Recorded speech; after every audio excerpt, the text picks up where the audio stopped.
தரிசனம் டிஜிட்டல் நேயர்களுக்கு ரமணி சுந்தரராஜனின் அன்பு வணக்கங்கள். இன்று திருவெம்பாவையினுடைய 5வது பாடல் பார்க்க இருக்கின்றோம்.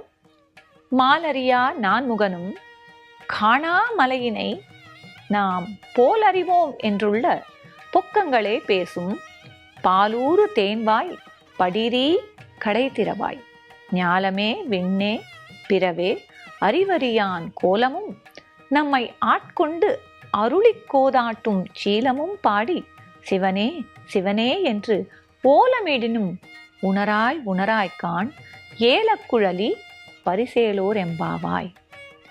இது 5வது பாடல். இந்த 5வது பாடல்ல மறுபடியும் முதல் பாடல்ல அவர் சொன்னதை பதிவு செய்கிறார். ஆதியும் அந்தமும் இல்லா அருட்பெரும் ஜோதி அப்படின்னு சொன்னார் இல்லையா. இங்கே அந்த கதையினுடைய விளக்கத்தை நம்ம பார்த்தோம்.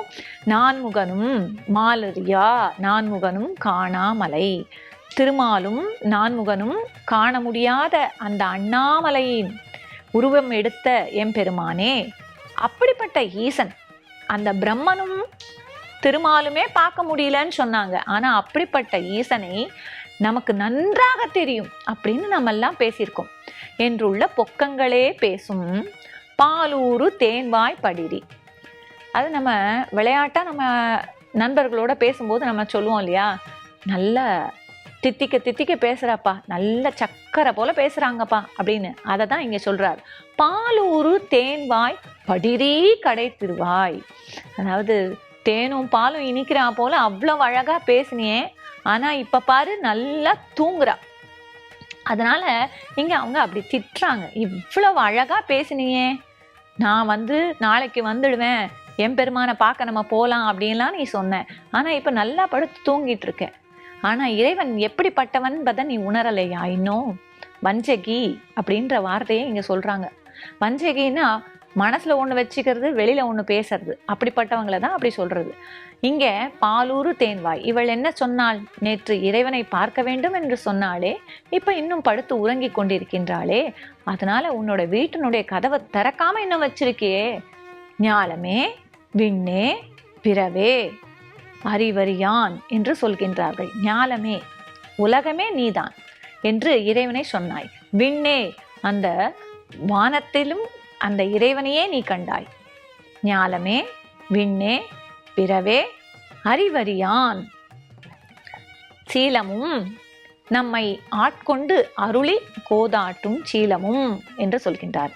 இறைவன் நம்மை எப்படி காப்பாற்றி கொண்டிருக்கின்றார், அவருடைய அந்த அற்புதமான அன்பு எத்தகையது அப்படிங்கிறத நம்ம பார்ப்பதற்கு இந்த பாடல் ஒரு சான்றாக இருக்கிறது. நம்மை ஆட்கொண்டு அருளி கோதாட்டும் சீலம்.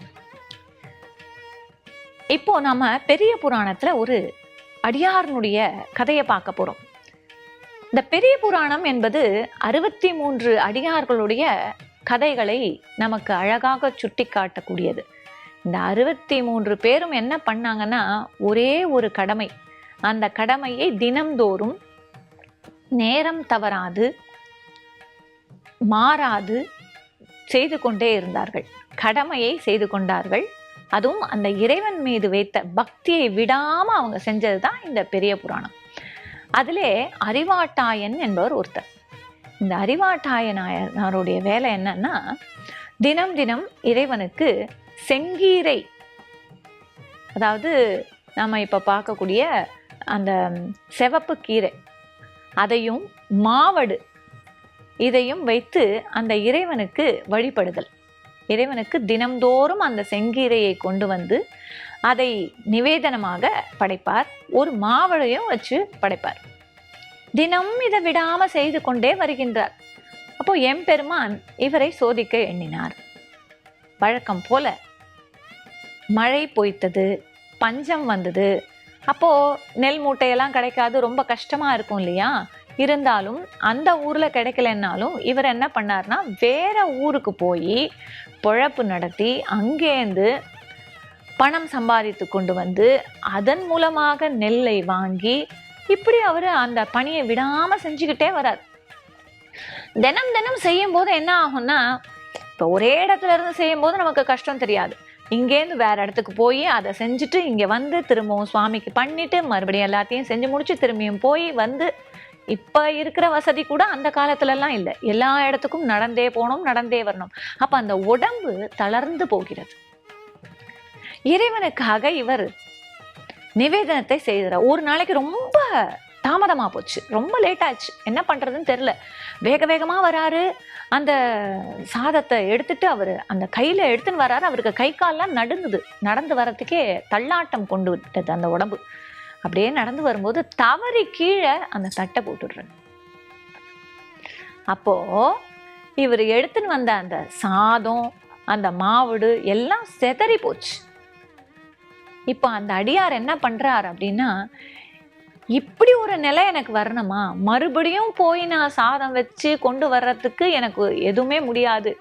இந்த மாதிரி நான் ஒரு பெரிய தவறு செய்து விட்டேனே, இறைவனுக்கு படைக்காமல் அதை கீழே போட்டுட்டேனே, நான் என்ன பண்றதுன்னு யோசிக்கிறார். அவருடைய இடுப்புல அவர் எப்பவுமே இந்த மாவடு அறுக்கிறதுக்காக ஒரு கத்தி வச்சிருப்பார். அதனால அந்த கத்தியை எடுத்து என்ன பண்றார், இந்த மாவடு அறுக்கிற மாதிரி என் தலையை நான் அறுத்துக்கிறேன்னு கையை தூக்குறார் கத்தியோட.